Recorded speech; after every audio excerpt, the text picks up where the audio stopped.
சன்னி ஒரு குட்டி yellow colour dinosaur. அவனுக்கு பச்சை இலை சாப்பிட்றது, ஃப்ரெண்ட்ஸோட கண்ணாமூச்சி விளையாடுறது, சன்லைட்டில் ரொம்ப நேரம் தூங்குறது இதெல்லாம் ரொம்ப பிடிக்கும். சன்னி ஒரு நாள் தூங்கி எழுந்திருக்கும் போது அவன் வாயில் ஏதோ வேடிக்கையாக ஃபீல் பண்ணான். நாக்கை சுற்றி அசைச்சு பார்த்தா அங்கே ஒரு தளர்வான பல். ஆஹா, ஒரு அசைகிற பல் அப்படின்னு சன்னி கத்துனான். அது அவனோட குட்டி டைனோசர் கையை வச்சு அசைக்க முயற்சி பண்ணான். ஆனால் அது அசையவே இல்லை.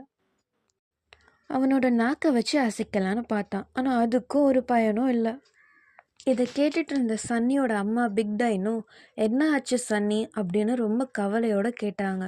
அப்போ சன்னி, எனக்கு ஒரு விக்லி டூத் இருக்குமா அப்படின்னு அழுதுகிட்டே சொன்னான். கவலைப்படாத சன்னி, நான் உனக்கு ஹெல்ப் பண்ணுறேன் அப்படின்னு அவங்க அம்மா சொன்னாங்க.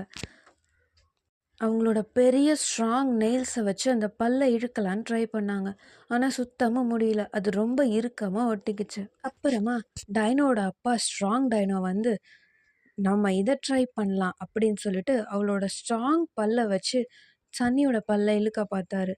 அந்த பல்ல அவரை பார்த்து சிரிச்சிச்சான். இதெல்லாம் கேட்டு ஒரு டைனோசர் கூட்டமே ஓடி வந்துச்சான். சன்னியோட பாக்கெட்குள்ளே ஃபிட் ஆகுற மாதிரி ஒரு குட்டி டைனோ, வேகமாக ஓடக்கூடிய ஒரு ஸ்பீடி டைனோ, ஒரு மரத்தையே ஒரே கடியில் வாயில் சாப்பிட்ற மாதிரி ஒரு ஜைஜான்டிக் டைனோ. இவங்க எல்லாரும் சன்னியோட விக்லி டூத்துக்கு ஹெல்ப் பண்ணலான்னு வந்தாங்க. ஆனால் சன்னி மறுபடியும் போய் விளையாடணும் அப்படின்ற தாட்லேயே இருந்தான். ஆனால் அவனோட ஃப்ரெண்ட்ஸ் கண்டிப்பாக ஹெல்ப் பண்ணி ஆகணும் அப்படின்னு உறுதியாக இருந்தாங்க. அவங்க நான் நினைக்கிற எல்லா மில்லியன் இயர்ஸ்க்கு அப்புறம் அந்த பல்லு நல்லா அசைய ஆரம்பிச்சுது. அப்போ அவங்க எல்லாரும் சேர்ந்து இழுத்ததும் அந்த பல்லு உடனே வெளியே வந்துருச்சு. சன்னி ரொம்ப சந்தோஷப்பட்டான்.